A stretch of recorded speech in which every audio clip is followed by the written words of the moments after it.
예, 권리당원 출구조사를 했어요, 제가. 투표하신 권리당원분들만 응해달라 했더니 85대 15. 이게 당심이에요. 아니, 김어준은 여론조사 털 하는데 저도 못해요? 저는 여론조사 짜.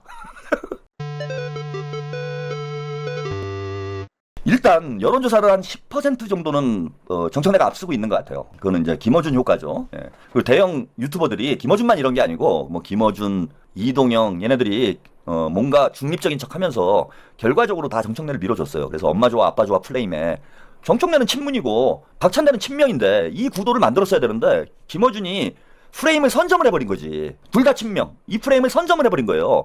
사실은 제가 좀 사이즈만 좀 더 컸어도 이건 친문 정청래와 친명 박찬대의 대결로 우리가 프레임을 짰어야 되는데 그걸 못 짰어. 물론 뭐 쟤는 나름대로 하긴 했지만은 김어준이랑 아까도 말씀드렸지만 스피커 크기의 차이가 너무 나잖아요. 거의 뭐 100배, 200배 차이가 나잖아. 그래서 여론조사는 저 유튜버의 영향을 민주당 지지층들이 이제 많이 받기 때문에 여론조사에서는 한 10% 정도 차이가 난다고 봅니다. 근데 여론조사가 30%예요, 여러분.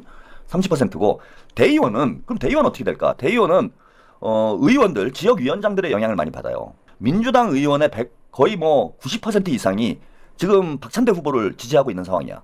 그러면은 대의원들이 다 의원들 수만큼 다 따라오지는 않겠지만 제가 볼 때는 대의원의 상당수가 박찬대 후보 쪽으로 올 가능성이 높아요. 대의원은 15%입니다. 그러니까 15%와 30%니까 여기서 10%를 지면 대의원에서 20%를 이기면 되는 거예요. 근데 20% 이상 제가 볼 땐 차이가 날 것 같아.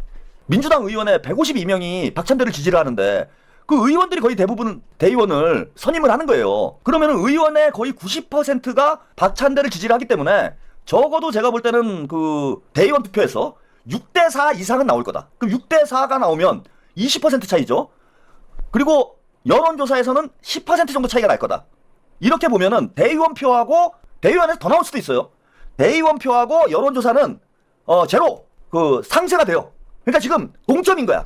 지금까지 데이터를 보면은 동점인 거예요. 동점. 대의원과 여론조사를 합치면 현재 박찬대와 정청래는 동점이거나 오히려 박찬대가 더 높게 나올 가능성이 있어요. 제가 6대4로 본 거니까. 현실적으로는 7대3까지도 나올 것 같아. 그러니까 여론조사는 대의원 표로 잡는 상황이다. 이렇게 보시면 될 것 같고요. 그러면 이제 결국은 뭐 당원 투표가 55% 이상 차지를 하기 때문에 55% 이상 차지를 하기 때문에 결국은 당원 투표에서 판가름이 난다. 이렇게 보시면 될 것 같습니다. 충청하고 호남에서 차이가 많이 났는데 호남하고 수도권에서 그 정도 차이는 안 날 거예요.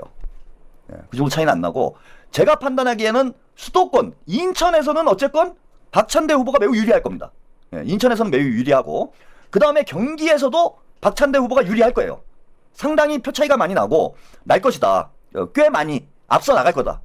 박찬대 후보가. 경기와 인천에서는 박찬대가 이긴다고 본다. 그런데 지금 경기 지역 투표율이 높아요. 이거는 청신호지. 즉 박찬대 지지층들이 자 지금 김어준과 정청래는 밴드웨건 효과만 보고 가고 있어요. 뭐 밴드웨건 효과라는 건 뭐죠? 야 우리가 이기고 있으니까 이기는 놈 대세론이죠. 야 내가 15%에서 20% 이기고 있어. 그러니까 나를 밀어주면 돼. 이런 주장을 하고 있는 거죠. 이게 이제 밴드웨건 효과입니다.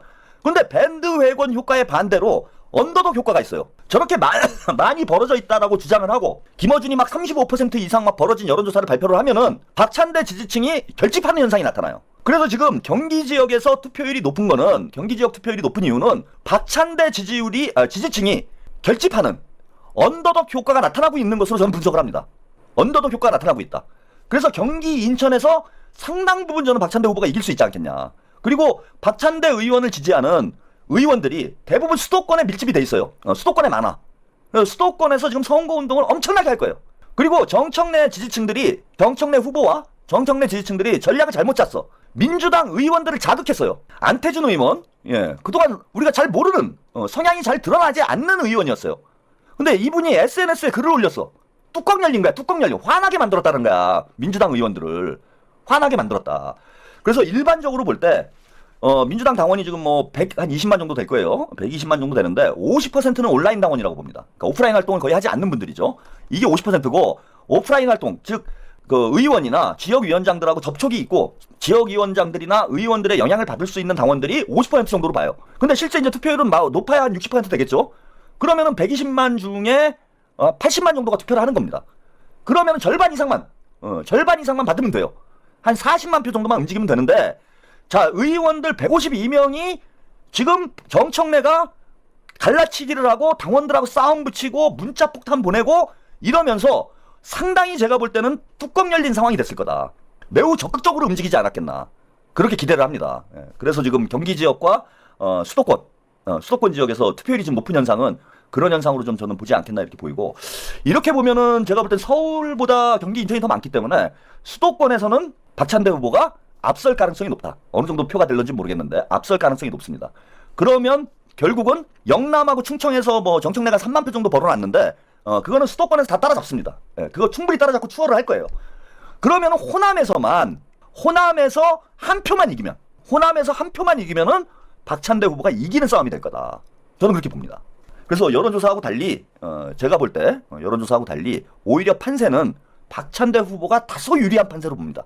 물론 박빙일 거예요. 피말리는 싸움이 될 건데, 자, 조직적으로 지금 움직이는 표들이 자, 여론조사에는 결코 잡히지가 않기 때문에 박찬대 후보가 수도권과 호남의 우리 유권자들 당원들의 성향을 놓고 보면은 오히려 박찬대 후보가 훨씬 더 유리한 상황, 훨씬 더까지 하지만 조금 앞서고 있는 상황, 이렇게 보시면 된다. 예. 그래서 좀 조심스럽게 박찬대 후보 승리를 제가 점칩니다. 자신감을 가지세요. 이긴다고 해가지고 넉넉히 있으시면 안 되고, 한 분이라도 특히 대의원분들은 빠짐없이 여러분들이 투표하실 수 있도록 격려해 주시기 바랍니다.